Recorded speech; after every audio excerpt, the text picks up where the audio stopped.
بسم اللہ الرحمن الرحیم اللہم صلی علی محمد النبی الامی وعلی آلہ وسلم تسلیما۔ آج انشاءاللہ العزیز ہم سنن ابی داؤد شریف کی جلد اول کا افتتاح کریں گے، اس کو پڑھیں گے۔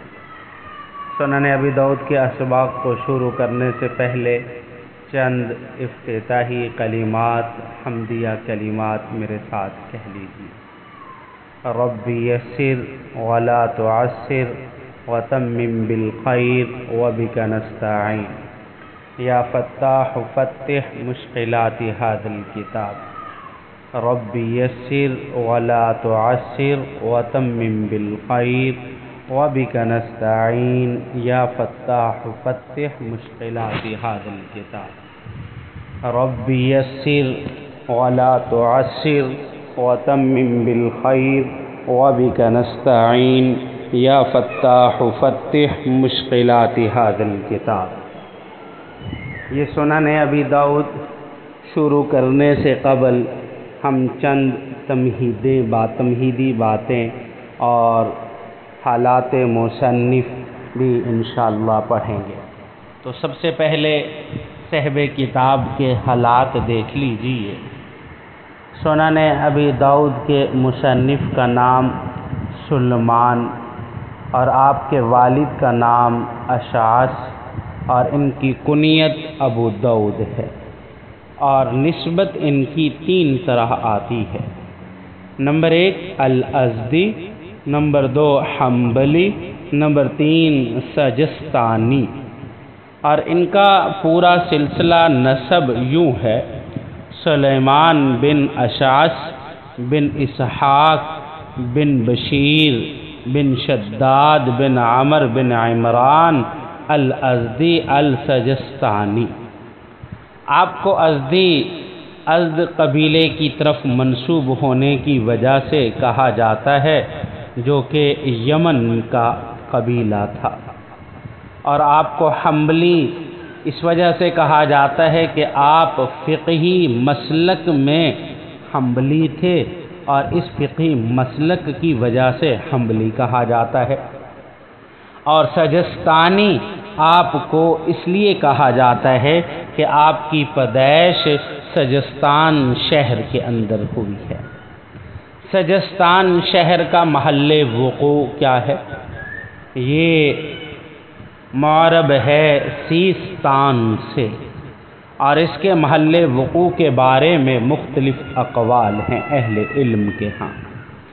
نمبر 1 خراسان اور کرمان کے درمیان ایک علاقے کا نام ہے سجستان، اور چونکہ یہ خراسان کے قریب ہے، اس لیے صاحب ابو داؤد کو خراسانی بھی کہا گیا ہے۔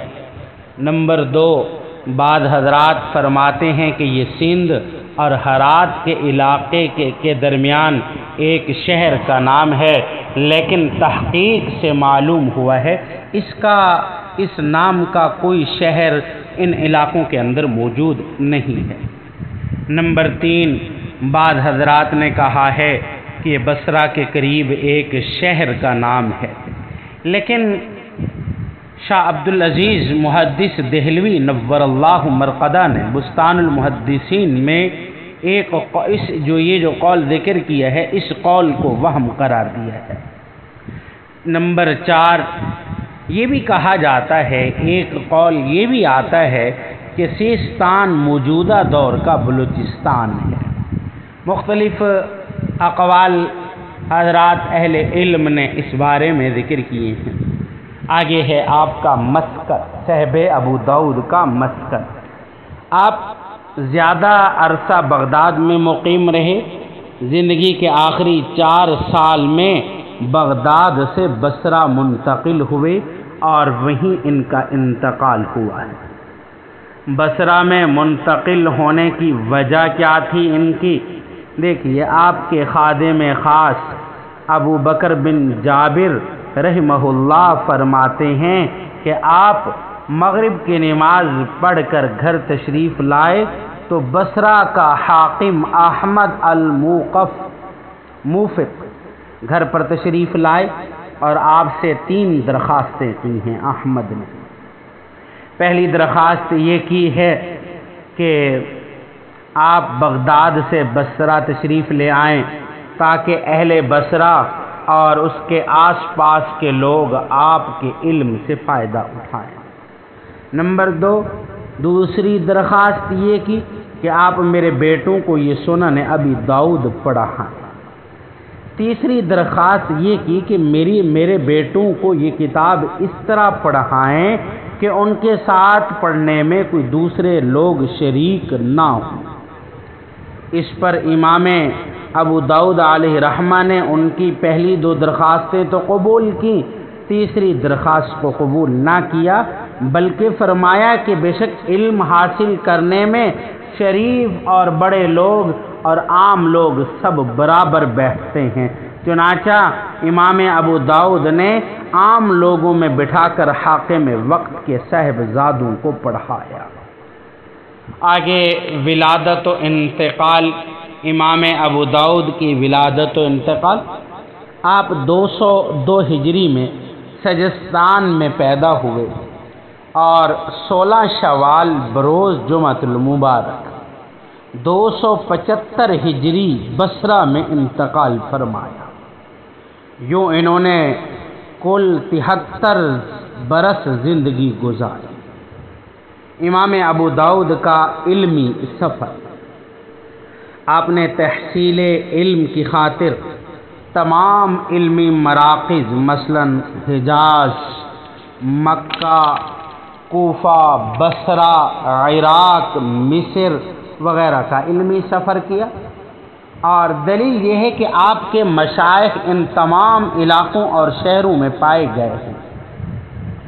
علامہ ابن حجر فرمایا کہ صاحب ابو داؤد کے شیوخ اور تلاميذ، علامہ ابن حجر علیہ رحمہ نے آپ کے شیوخ 300 کا ذکر کیا ہے کہ آپ کے جو مشائخ ہیں وہ 300 کے قریب ہیں، اور ان میں سے جو مشہور ہیں وہ امام احمد بن حنبل علیہ رحمہ ہیں، اور ابو ولید طیالسی علیہ رحمہ ہیں، اور امام بخاری علیہ رحمہ، امام مسلم علیہ رحمہ کے شیوخ جو ہیں وہ بھی سارے شیوخ امام ابو داؤد کے بھی ہیں۔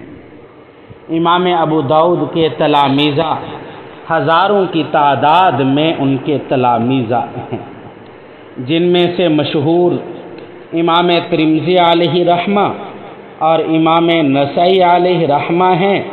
چنانچہ امام ترمذی نے امام ابو داؤد کے واسطے سے 2 حدیثیں اپنی کتاب ترمذی کے اندر ذکر کی ہیں۔ تو اسی طرح آپ کے استاد احمد بن حنبل نے بھی اپنی مسند میں امام ابو داؤد کے واسطے سے حدیث عطیرہ یعنی سئل النبی صلی اللہ علیہ وسلم عن العطیرہ فحسنہا یہ حدیث نقل کی۔ تو امام ابو داؤد علیہ رحمہ خوشی کا اظہار کرتے ہوئے فرماتے تھے کہ میرے استاد نے مجھ سے ایک حدیث سنی ہے۔ اب وہ امام احمد بن حنبل کی طرف نسبت کر کے فرمایا کرتے تھے۔ اچھا دیکھیں، کلمات الائمہ فی مدحہ، یعنی امام ابو داؤد علیہ رحمہ کی مدح میں حضرات اہل علم نے کیا کیا جملے فرمائے، اس کو ذرا دیکھیے۔